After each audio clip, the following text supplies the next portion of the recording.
Yo,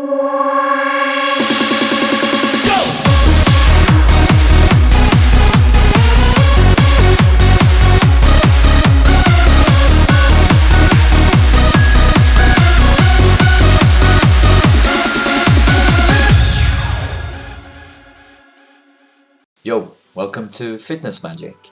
BODYCOMBAT has evolved a lot these last 2 years, especially since release 63 and 64, which introduced the HIIT training in track 5 and push-ups in track 4. Dan and Rach also simplified the choreography to allow participants to get into the workout easier and at the same time upping the intensity of the workout. This has led to some of the moves seemingly being put aside for whatever reason, and here are a few moves that we haven't had for a long time and that I would like to see a return to. Number 1. Speedball. The last track to have the speedball was Roll Over Beethoven from BODYCOMBAT 57. The speedball is the move where you roll your fists and wrists above your head, increasing the heart rate and working the shoulder muscles. You know the training montage from Rocky? Yeah, that's the speedball or speed bag that he is hitting about 45 seconds into it. I think the reason why the move is not being used is that the move doesn't really have any core activation, which is something they're really pushing in the program these days. It's really just shoulders and heart rate, whereas the jab, for example, does the same while also activating the core muscles. Number 2. Evasive side kick. I can remember when this was introduced in BODYCOMBAT 30. It was the first time we had capoeira, and the kick was combined with the ginga.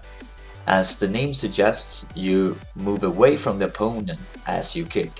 You could do this while stepping or while jumping, and I love the jumping ESK. When you got this move right, you felt like Bruce Lee whooping butt all over the place. We last had this move in Base Laser from BODYCOMBAT 58. And I can only hope they put it back sometime soon. Number 3. Thunder kick and step over front kick. Now, these two are put under the same category because they both only appeared in one track each and are unlikely to return. They're specialty moves and a bit trickier than most kicks actually.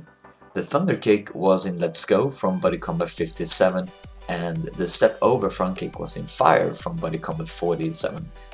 The thunder kick has you jumping up while pulling the knee to the chest and striking down with the heel as you descend from the jump. Really powerful, but a bit complicated for the average participant, I'd say.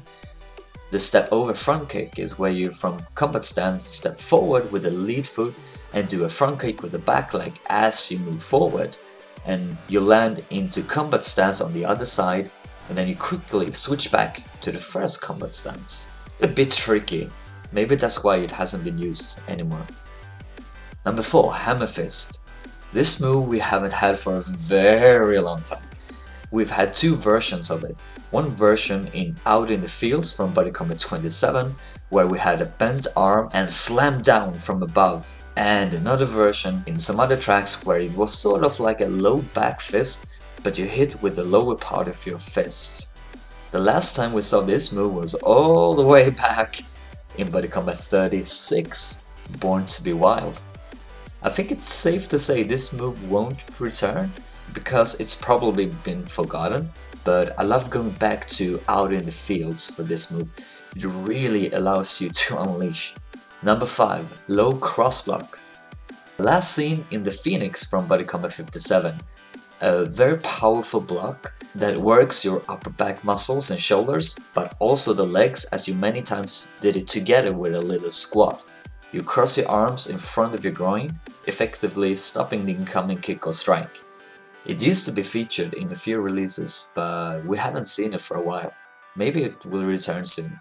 What do you think? Do you remember these moves? If you're new to the program, would you like to see them again? Let us know in the comments below, and if you agree with me, press like. Subscribe to my channel for more BODYCOMBAT stuff and other fitness workouts, tips and help.